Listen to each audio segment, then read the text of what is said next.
Hello, I'm Severin Suzuki speaking for ECHO, the Environmental Children's Organization. We're a group of 12 and 13-year-olds trying to make a difference. Vanessa Suddy, Morgan Geisler, Michelle Quigg, and me. We've raised all the money to come here ourselves, to come 5,000 miles to tell you adults you must change your ways. Coming up here today, I have no hidden agenda. I am fighting for my future. Losing my future is not like losing an election or a few points on the stock market. I am here to speak for all generations to come. I am here to speak on behalf of the starving children around the world whose cries go unheard. I am here to speak for the countless animals dying across this planet because they have nowhere left to go. I am afraid to go out in the sun now because of the holes in our ozone. I am afraid to breathe the air because I don't know what chemicals are in it. I used to go fishing in Vancouver, my home, with my dad, until just a few years ago we found the fish full of cancers. And now we hear of animals and plants going extinct, every day vanishing forever.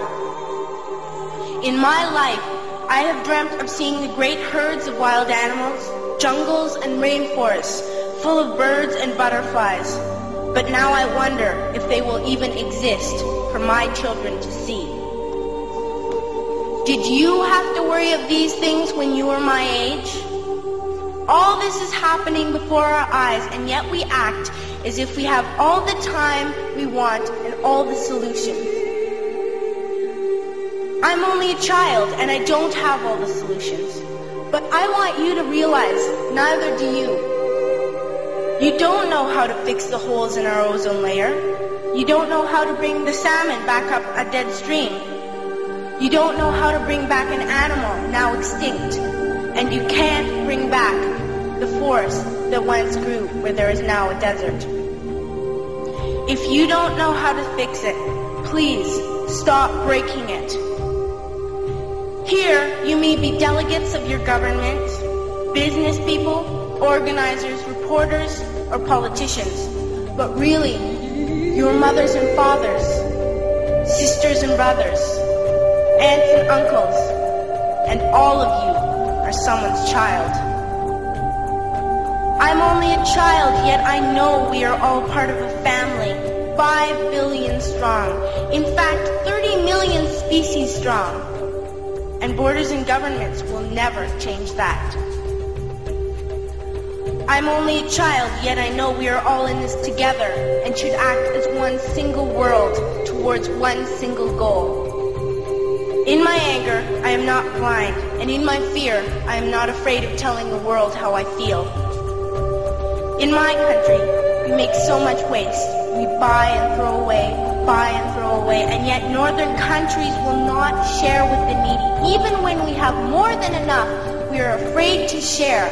We are afraid to let go of some of our wealth. In Canada, we live the privileged life, with plenty of food, water, and shelter. We have watches, bicycles, computers, and television sets. The list could go on for 2 days. 2 days ago, here in Brazil, we were shocked when we spent time with some children living on the streets. This is what one child told us. I wish I was rich. And if I were, I would give all the street children food, clothes, medicines, shelter, and love and affection. If a child on the streets who has nothing is willing to share, why are we who have everything still so greedy? I can't stop thinking that these are children my own age, that it makes a tremendous difference where you are born. That I could be one of those children living in the favelas of Rio.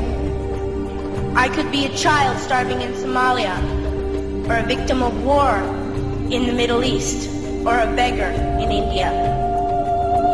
I am only a child, yet I know if all the money spent on war was spent on finding environmental answers, ending poverty, and finding treaties, what a wonderful place this earth would be. At school, even in kindergarten, you teach us how to behave in the world. You teach us not to fight with others, to work things out, to respect others, to clean up our mess, not to hurt other creatures, to share, not be greedy. Then why do you go out and do the things you tell us not to do? Do not forget why you are attending these conferences, who you're doing this for. We are your own children. You are deciding what kind of world we are growing up in. Parents should be able to comfort their children by saying, everything's going to be all right. It's not the end of the world, and we're doing the best we can. But I don't think you can say that to us anymore. Are we even on your list of priorities? My dad always says, you are what you do, not what you say. Well, what you do makes me cry at night. You grown-ups say you love us, but I challenge you, please, make your actions reflect your words. Thank you.